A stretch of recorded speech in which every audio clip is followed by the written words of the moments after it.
परमेश्वर का धन्यवाद करते हैं एक बार फिर से अच्छे समय के लिए जो प्रभु ने हमें दिया। मैं आप सबों का हमारे जयवंत मिनिस्ट्री बाजपुर के यूट्यूब चैनल पर मैं आप सबों का हार्दिक स्वागत करता हूँ।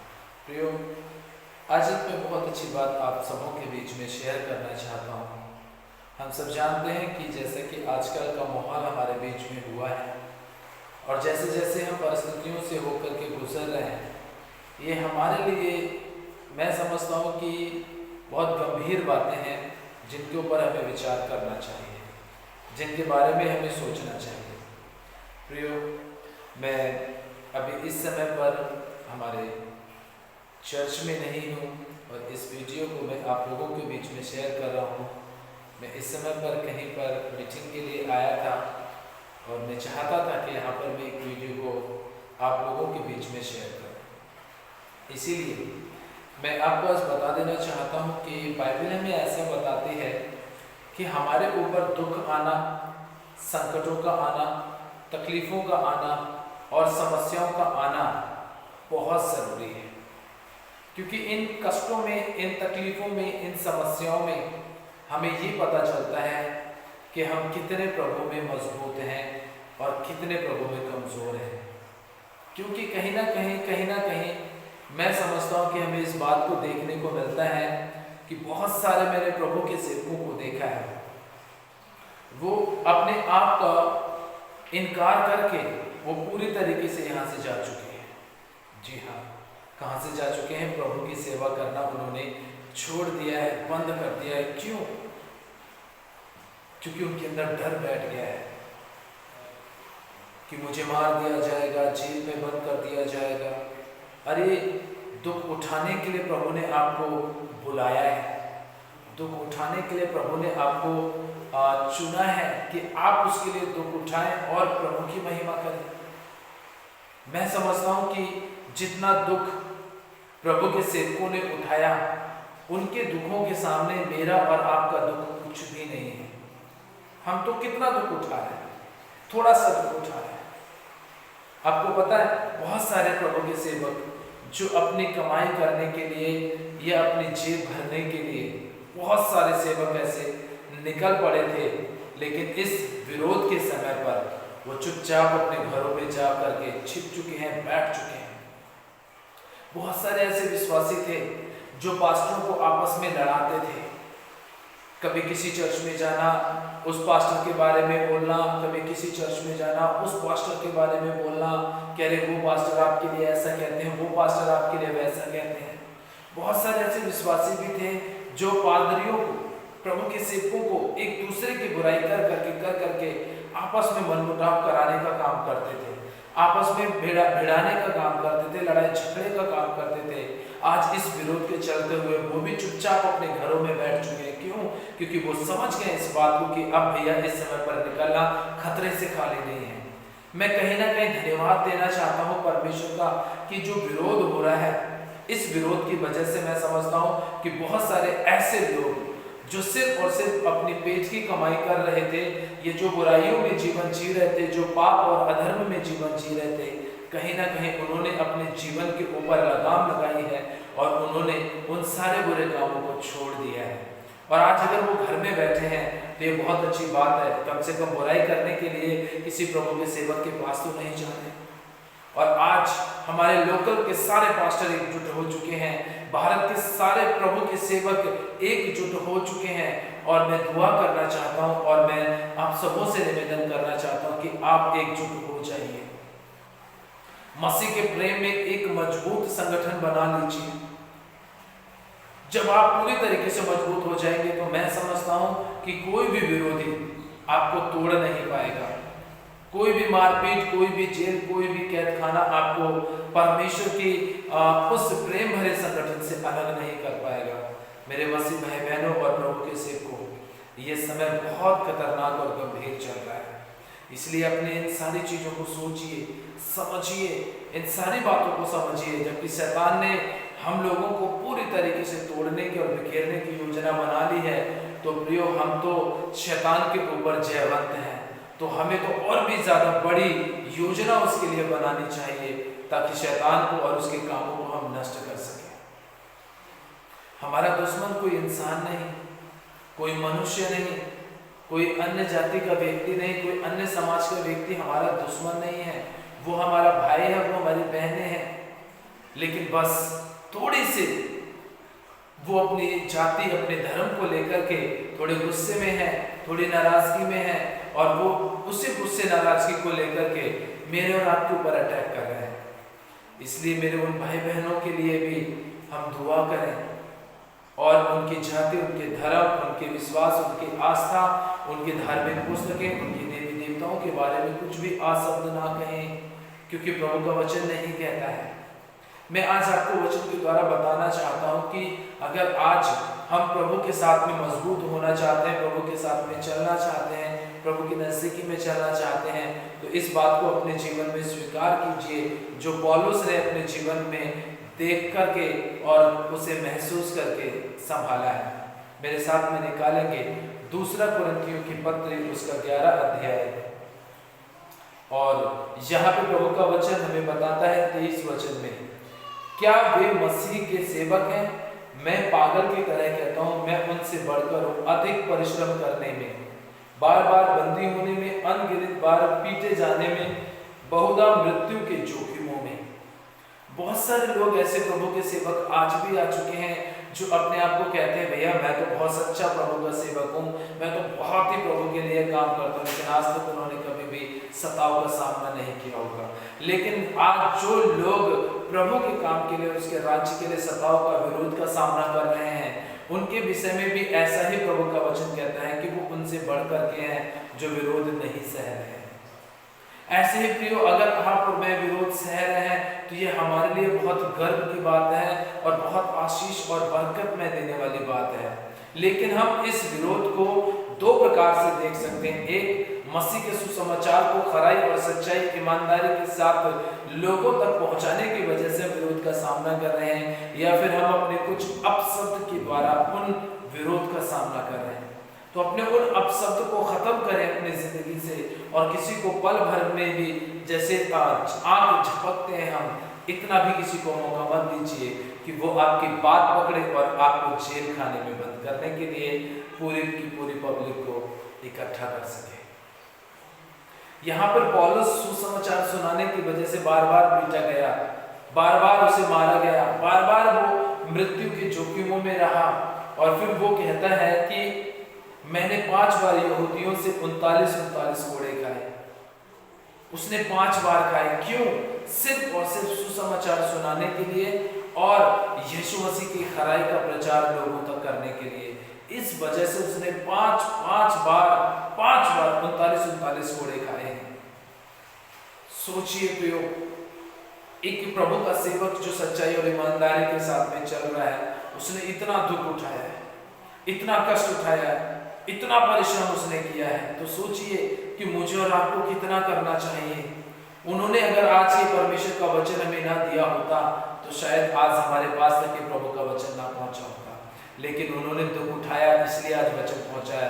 और अगर हमें दुख उठाना पड़े तो पीछे ना हटें, बल्कि अपने आप को मजबूत करें। मसीह के लिए दुख उठा रहे हैं तो हम सब आपके साथ में हैं, और यदि आप अपनी गलतियों की वजह से दुख उठाएंगे और मार खाएंगे तो उससे आपका शरीर का नुकसान होगा और प्रभु की ओर से आपको कोई भी प्रतिफल नहीं मिलेगा।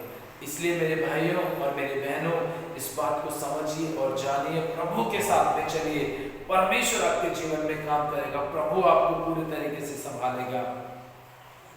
3 बार बेतों से पीटा गया, 1 बार मेरे ऊपर पथराव हुआ, 3 बार मैं जहाजी दुर्घटनाओं में फंसा, 1 रात दिन मैंने समुद्र में काटा। देखा, 3 बार मुझे बेतों से पीटा गया। बेत समझते हैं ना, पूरे की लाठी के जैसे डंडे होते हैं, मजबूत, टिकाऊ, उनसे उसको पीटा गया कई 3 बार। और लिखा है कि 1 बार उसके ऊपर पथराव किया गया। हम सब जानते हैं कि जब उसके ऊपर पथराव किया गया था तो उसको नगर से बाहर फेंक दिया गया था, लेकिन पौलुस के चेले उसके लिए प्रार्थना करते हैं और वो तुरंत बल पाता है और उसको उठा करके लेकर के चले जाते हैं। पौलुस फिर उन्हीं के बीच में जाके सुसमाचार प्रचार करता है। क्यों? क्योंकि वो प्रभु के लिए दुख उठा रहा था, प्रभु के लिए मार खा रहा था, अपनी गलतियों की वजह से मार नहीं खा रहा था। इसलिए इस बात को समझिए और विचार कीजिए मेरे प्रियो कि हम प्रभु के साथ में चल रहे हैं। प्रभु की नजदीकी में चल रहा है। अपनी गलतियों की वजह से मार मत खाइए, प्रभु के लिए खा सकते हैं तो खाइए, नहीं तो परमेश्वर आज आपके लिए भी इंतजाम करेगा। और हर समय कोशिश ये की जाएगी कि आप जेल जाने से बचें और प्रभु के राज्य को बढ़ा सकें। देखा है 3 बार समुद्र में क्या हुआ, जहाजी दुर्घटनाओं में फंसा।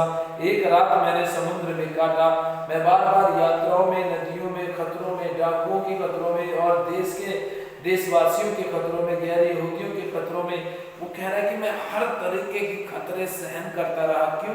ताकि मैं अच्छे से प्रभु का काम कर सकूं। सोचिए कि जिस समय पर उसे मारा जा रहा होगा, पीटा जा रहा होगा, तो क्या उसके परिवार के लोगों को नहीं पता चल रहा होगा? क्या उस समय पर लोग उसे देख नहीं रहे होंगे? क्या अन्य समाज के व्यक्ति नहीं देख रहे होंगे? कि यहूदी लोग नहीं देख रहे होंगे? यीशु मसीह के चेले नहीं सुन रहे होंगे? क्या वो नहीं देख रहे होंगे कि हमारा साथी, हमारा प्रभु का सेवक, हमारा पड़ोसी, हमारा भाई पौलुस इस तरीके से पिट रहा है? तो क्या उनके अंदर इस बात की जलन नहीं आ रही होगी कि प्रभु कैसे भी करके हमारे भाई को बचा? वो भी तो कह रहे होंगे। प्रियो, मैं आपको बता देना चाहता हूँ कि जब किसी अपने को मारा जाता है ना, बहुत दुख होता है, बहुत दुख होता है। आपने तो शायद किसी को नहीं ऐसे मार खाते हुए देखा होगा, लेकिन मैंने देखा है, मैंने महसूस किया है। जब हमारे मसीह भाइयों को मारा जाता है, पीटा जाता है,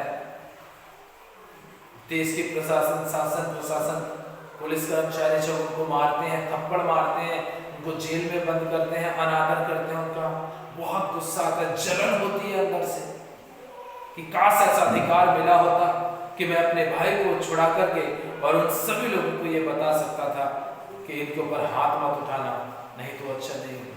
मुझे भी बहुत जलन होती है, लेकिन क्या करें, हमारी एकता कमजोर है, हमारा संगठन कमजोर है, हम कमजोर हुए पड़े हैं। नहीं तो आज तक किसी की हिम्मत नहीं है कि कोई व्यक्ति आपको पूरी तरीके से क्या कर सके, मार सके, पीट सके। यहाँ पर पौलुस अकेला वो व्यक्ति रहा है जिसने इतनी यातनाएं सही हैं, दुख सहे हैं और इतना बेचारा पीटा गया है, मारा गया है। सोचिए आप कि आज आप जितने नशे में जिंदगी जी रहे हैं, बुराइयों में, पाप में जिंदगी जी रहे हैं, गुलामी में जिंदगी जी रहे हैं, जो झूठ बोलने में, घर में मार पीट करने में, पत्नी को मारना, पति को मारना, बच्चों को मारना, गाली गलौज देना, लड़ाई झगड़े करना, नशीले पदार्थों का इस्तेमाल करना, आज आप कितनी आराम से ये सारी चीजें कर रहे हैं। आपको दुख तक नहीं होता कि आपका मसीह भाई पीटा जा रहा है। वो आपके लिए दुख उठा रहा है, वो आपके लिए सुसमाचार सुनाने के लिए आता है, लेकिन आप अपने घर में ऐशोआराम कर रहे हैं और वो बेचारा कभी इंसानों के हाथ से पिट रहा है, कभी पुलिस वालों के हाथ से पिट रहा है और आप आराम से घर में बैठे हुए हैं। आपको दुख नहीं होता है? याद कीजिए किस तरीके से वो बेचारा आपके घर में दुआ करने के लिए आता है, लेकिन आप तो आराम से मौज मस्ती कर रहे हैं, आपको कोई लेना देना नहीं है। प्रभु के सेवक पिट रहे हैं। आप बताए कितने विश्वासी पिटते हैं? प्रभु के सेवक ही पिट रहे हैं ना। तो मेरे भाइयों, मेरे बहनों, आप अपने आप को मजबूत कीजिए और प्रभु के दास को पिटने मत दीजिए। बहुत से झूठे आरोप लगाए जा रहे हैं, उनसे अपने सेवकों को, परमेश्वर के सेवकों को, आप कलीसिया के चरवाहों को बचाइए, बचाइए। क्योंकि आगे यहाँ पे लिखा है, मैंने बार बार मैं भूखा भी रहा, मैं प्यासा भी रहा। आप बताइए मुझे, आपके घर में सुसमाचार सुनाने वाला, जो आपके घर में पिछले 8 साल से, 10 साल से, 5 साल से, 1 साल से आपके घर में सुसमाचार ईमानदारी के साथ सुनाने के लिए आ रहा था, जब आप भूखे थे, प्यासे, जब आप गरीब थे, जब आप कंगाल थे, जब आप लाचारी में थे, जब आप कर्ज बोझ में थे, जब आप बीमार थे, जब आप किराए के कमरे पे रहते थे, तो वही प्रभु का सेवक आपके लिए आकर के घुटने टेक टेक के आपके लिए प्रार्थना करता था कि आप कर्जों से आजाद हो जाएं, बीमारियों से आजाद हो जाएं, गरीबी से आजाद हो जाएं, किराए के कमरे से आजाद हो जाएं। और एक दिन ऐसा आता है कि वही प्रभु के सेवक की प्रार्थनाओं को सुनकर परमेश्वर आपके घर में सारी आशीषें दे देता है। आपको बीमारी से चंगाई मिल जाती है, कर्जों से आजादी मिल जाती है, किराए के घर से छुटकारा मिलकर आप अपने घर में चले जाते हैं। और कुछ दिनों के बाद में वही प्रभु का सेवक जेल में चला जाए या पुलिस डंडों की मार खाए या लोगों की मार खाए, तो आपका क्या फर्ज बनता है? जिसने आपके लिए दुख उठाए, कि आपका फर्ज नहीं बनता है कि आप कंधे से कंधा मिलाकर उसके साथ में खड़े रहें? मैं समझता हूँ कि आपकी पहली जिम्मेदारी बनती है, लेकिन हमारे भाइयों को, मसीह भाइयों को कोई फर्क नहीं पड़ता। वो तो शराब पीने में, तमाम प्रकार के गाली गलौज देने में, लड़ाई झगड़े करने में मस्त व्यस्त है पूरी तरीके से, सोचते ही नहीं है इस बात के लिए कि हमें क्या करना चाहिए। प्रियो, ये सारी बातें छोड़ दीजिए। समय बहुत बुरा चल रहा है। प्रभु के लोगों के साथ में एकजुट हो जाइए, परमेश्वर के साथ एकजुट हो जाइए। प्रभु देखना आपको बचाना शुरू कर देगा, प्रभु आपको आशीष देना शुरू कर देगा। कोई भी दुख, कोई भी तकलीफ, कोई भी समस्या आपके जीवन में नहीं आएगी। जब आप भूखे थे तो प्रभु का सेवक आपके साथ में भूखे रह के उपवास रख के प्रार्थना करता था, और आज जब वो जेल के अंदर है, वो भूखा प्यासा है बेचारा, और आप घर में बैठ के कैसे भरपेट खाना खा सकते हैं? कैसे खा सकते हैं आप? कैसे आप उत्तम उत्तम चीजें खा सकते हैं? कैसे आप स्वादहीन वस्तुएं खा सकते हैं? कभी आपने सोचा है कि एक प्रभु का सेवक कितना दुख उठा है? सोचा कभी आपने? नहीं सोचते हैं आप, क्योंकि आपको ये लगता है कि मैं जो कर रहा हूं मैं ठीक हूं, इसने गलती की होगी, इसने कोई बात कही होगी, किसी जाति, किसी धर्म के लिए कहा होगा, इसलिए ये जेल के अंदर जा रहा है। इन बातों को छोड़ दीजिए मेरे भाइयों, मेरी बहनों। प्रभु के साथ में आ जाइए, वचन के अनुसार आ जाइए, आ जाइए। बहुत से प्रभु के सेवक जो जेल में बैठे हैं, उनके परिवार है, उनके बच्चे, उनकी पत्नियां हैं, उनके बारे में सोचिए, आप मदद कीजिए, सहायता कीजिए उनकी। यदि आप में से कोई भी जन किसी भी प्रभु के सेवक की मदद करना चाहता है, तो स्क्रीन पर आप देखेंगे हमारे फोन नंबर चल रहे हैं, आप कॉल करके उनकी मदद के लिए भी कुछ कर सकते हैं। आप डिस्क्रिप्शन बॉक्स में हमारा गूगल पे आपको नंबर मिल जाएगा। अगर आप किसी भी प्रभु के सेवक के लिए कुछ करना चाहते हैं तो आप उस पर भी हमें कर सकते हैं मैसेज, और गूगल पे के माध्यम से भी आप हमें हेल्प कर सकते हैं। प्रियो, बहुत सारे हमारे आस पड़ोस में प्रभु के सेवक हैं जिनके घर में रोटी तक के लिए लाले पड़ चुके हैं।